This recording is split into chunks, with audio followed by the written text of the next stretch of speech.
السلام علیکم۔ آج کہانی تنقید کے حوالے سے کہ جب کوئی آپ پہ تنقید کرے تو اس کو کس طرح ہینڈل کیا جائے، اس تنقید کو ہینڈل کرنے کے لیے میں آپ کی خدمت میں ایک کہانی لایا ہوں۔ یہ کہانی اشفاق احمد صاحب کی ہے۔ اشفاق احمد کے نام سے تو آپ سب واقف ہوں گے۔ اشفاق احمد صاحب کہتے ہیں کہ میرا تعلق ریڈیو پاکستان سے تھا، تو اخبار میں میرے کسی دوست نے میرے خلاف کوئی آرٹیکل لکھا تھا۔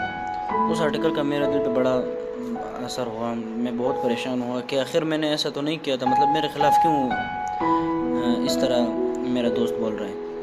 تو اشفاق احمد صاحب کہتے ہیں میں بہت پریشان تھا، جب گھر آیا اپنی بیوی جن کا نام بانو قدسیہ ہے ان سے پوچھا کہ یہ کس طرح اس کو ہینڈل کروں، اس پریشانی کو۔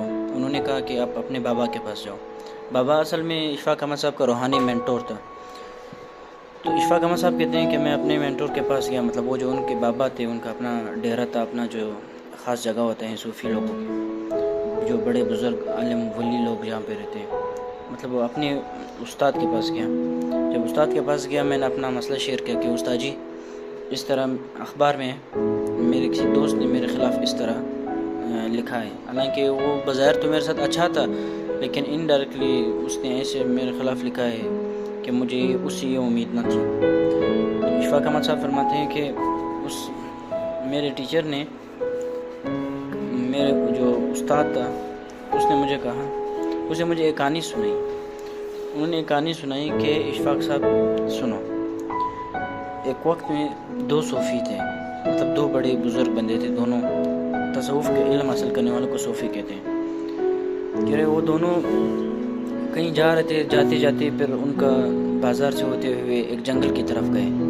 جب جنگل کی طرف گئے تو ابھی گرمیوں کا موسم تھا، تو گرمیوں کے موسم کی وجہ سے ادھر سخت دھوپ کی وجہ سے پھر بارش ہو گئی، مطلب دھوپ بہت زیادہ تھی، دھوپ کے بعد پھر بارش ہو گئی۔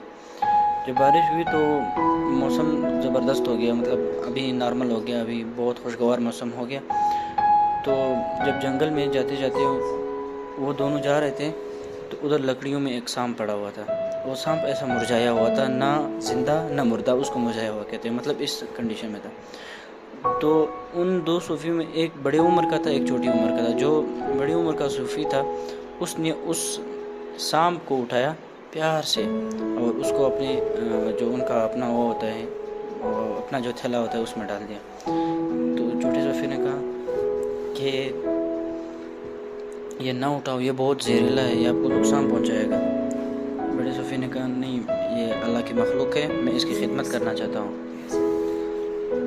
تو خیر وہ بہت سمجھاتا رہا، چھوٹا صوفی اس کو بہت زیادہ کہتا رہا کہ نہ کرو، یہ بہت موذی جانور ہے، یہ آپ کو نقصان پہنچائے گا، یہاں تک کہ آپ کی موت بھی ہو سکتی ہے۔ وہ نہیں مانا۔ خیر وہ جنگل سے جاتے جاتے جب مطلب کافی سفر طے کرنے کے بعد جنگل سے نکل گئے، ایسے علاقے میں گئے جہاں پہ ہوا اور ٹھنڈی ہونے لگی، خوبصورت موسم ہو گیا، بہت زبردست ماحول بن گیا۔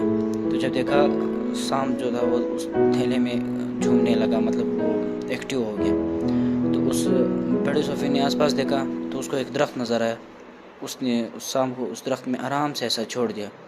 جب چھوڑ دیا سانپ نے واپس آ کر کے پہلے تو آگے گیا، پھر واپس درخت سے نیچے آیا، بڑے صوفی کو اپنے ہاتھ پہ ڈس لیا۔ چھوٹا صوفی نزدیک ہے، میں نے نہیں کہا تھا اس کے ساتھ اچھائی نہیں کرو، یہ موذی ہے، یہ نقصان دہ ہے۔ چھوٹا جو بڑے صوفی تھے وہ بہت دانشور انسان تھے، انہوں نے کہا کہ تو کیا سمجھے، اصل میں یہ اللہ کی مخلوق ہے، اس نے جو میں نے اس کی خدمت کی، اس نے میرا شکریہ ادا کیا، جو اس کا اپنا انداز تھا۔ ابھی یہ زہریلا ہے، اس میں اس کا کیا قصور ہے، اس میں اندر سے اس کا زہر بھرا ہوا ہے، تو یہ زہر ہی اگلے گا اسی طرح۔ تو اشفاق احمد صاحب کہتے ہیں کہ جو انسان آپ پہ جس طرح تنقید کرتا ہے، اصل میں وہ انسان خود کو ہی ریپرزینٹ کر رہا ہوتا ہے کہ وہ انسان کس طرح ہے۔ تو آپ نے اس سے گھبرانا نہیں کہ اس انسان نے کیوں اس طرح کہا۔ جزاک اللہ۔